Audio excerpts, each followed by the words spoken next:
এই যে বাহির থেকে কি আর জুতো দেখে বোঝা যায়, ভিতর আসেন। ওই ওই গোলাপিটা দেখেন তো। পছন্দ খারাপ না। বাহ, আপনার যে পায়ের রংটা, সেটার সাথে জুতার রংটা কিন্তু খুব মানাইছে। উঁচু লাগতেছে। ও হ্যাঁ, এটা একটু উঁচা। ওই যে চকলেট একটু দেখান। অনেকগুলো পছন্দ আছে। এটা কিন্তু সুন্দর আছে, এটা সাইজ হয়েছে। এখানে মন মতো কিছুই পেলাম না। আমার পছন্দ মতো একটা জুতো দেখাই, সেটা আপনার পছন্দ হবে। আর এটা যদি পছন্দ না হয়, আপনি জুতা ফ্রি নিয়ে যাবেন, কোনো টাকা নেব না। কেমন, পছন্দ হয়েছে না? পছন্দ হয়নি, এখন তো এমনি এমনি নিয়ে যেতে হবে না। ঠিক আছে, ফ্রি। ধন্যবাদ। আবার আসবেন। টাকা কিসের? আপনি তো এখনো জুতাই দেখেন নাই। আগের দিন দুষ্টামি করে জুতা নিয়ে গেছিলাম। আমি কিন্তু দুষ্টামি করি নাই, বলছিলাম পছন্দ না হইলে জুতা আপনার। পছন্দ না হলে তো জুতা নিতামই না। পছন্দ না হইলে আপনার। পছন্দ হয়নি। এই যে, আপনি কি রাস্তায় জুতা ফেরি করেন নাকি? না না না, কেমন আছেন আপনি? ভালো।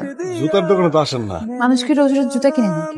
তাও ঠিক আছে, আইসেন কিন্তু। আমি ভাবলাম মন টন খারাপ করলেন কিনা। আপনি এখানে বাচ্চা ছিলেন কি করে? ইচ্ছা থাকলে উপায় হয়।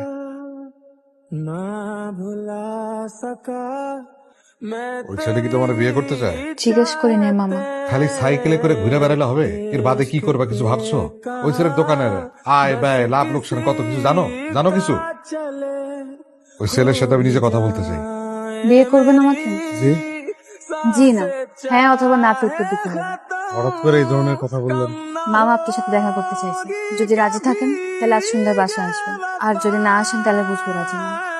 তোমার পরিবারে কে কে আছে? জি, আমার পরিবারে আমি আর বাবা ছাড়া আর কেউ নাই। তাহলে তোমার সাথেই সরাসরি কথা বলা ভালো, কি বলো? বিয়ের দেন মোট হবে 15 লক্ষ টাকা। আর বিয়ের আগে তোমার সেটা দিতে হবে। এই বিয়েতে যে 15 লক্ষ টাকা দেন মোহর, সেটা দেওয়ার সামর্থ্য আমার নাই। আমি আপনারে মিথ্যা কথা বলছিলাম। এই দোকান আমার না, এই দোকানে আমি চাকরি করি। তবে আমার স্বপ্ন ছিল একটা জুতার দোকান আমার হবে। কিন্তু বিশ্বাস করেন, আমি না আপনাকে ছাড়া থাকতে পারবো না। আমি আপনাকে অনেক ভালোবাসি।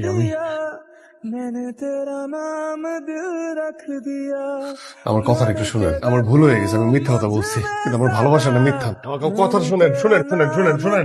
15 লাখ টাকা তো 15 লাখ টাকা, 15 লাখ টাকা আমি জোগাড় করবো। মানে যতই কষ্ট হোক আমার, আমি জোগাড় করবো, ধার ধারা করবো, ঠিক আছে? আপনাদের তো 15 লাখ টাকা দরকার, সেটা মেরে দিব।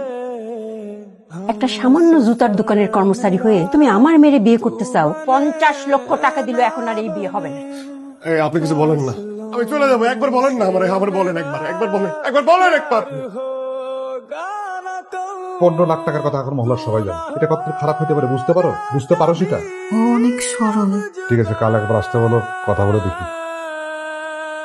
মামা আপনার সাথে কথা বলতে চাইছেন, কালই কথা বলবো। আর আপনি? সব কথা মুখে বলতে হয়। মামা, আমি রেখারে রাজরানী করে রাখবো। 15 লাখ না, 30 লক্ষ টাকা দেনমোহরের পাত্র পাওয়া গেছে। জি মামা, জি। ছেলের মৃত্যুর জন্য আপনি কি কাউকে সন্দেহ করেন?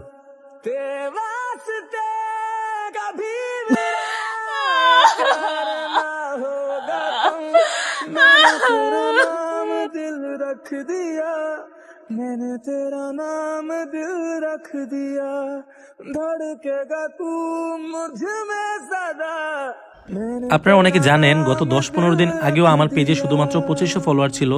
সো আমি কিভাবে শুধুমাত্র নাটক আপলোড দিয়ে এই 10-15 দিনে প্রায় 60,000 ফলোয়ার করে ফেললাম, এই বিষয়টাই আমি আপনাদের শেখাবো। আপনি নাটক আপলোড দিয়েও কিভাবে ইনকাম করতে পারবেন এবং খুব কম সময়ে আপনার পেজে ফলোয়ার নিতে পারবেন। আমি আপনাদের ভিডিও কলে আলাদাভাবে শেখাবো আপনি কিভাবে নাটকের ভিডিও এডিট করবেন, আপনি কিভাবে নাটকের কালারটা এডিট করবেন যেন সবার কাছে অনেক আকর্ষণীয় হয় দেখতে, আপনি কিভাবে আপনার ভিডিওতে লোগো অ্যাড করবেন, অথবা আপনি কিভাবে আপনার ভিডিওর মিউজিক এডিট করবেন যেন আপনার ভিডিওতে কপিরাইট না আসে।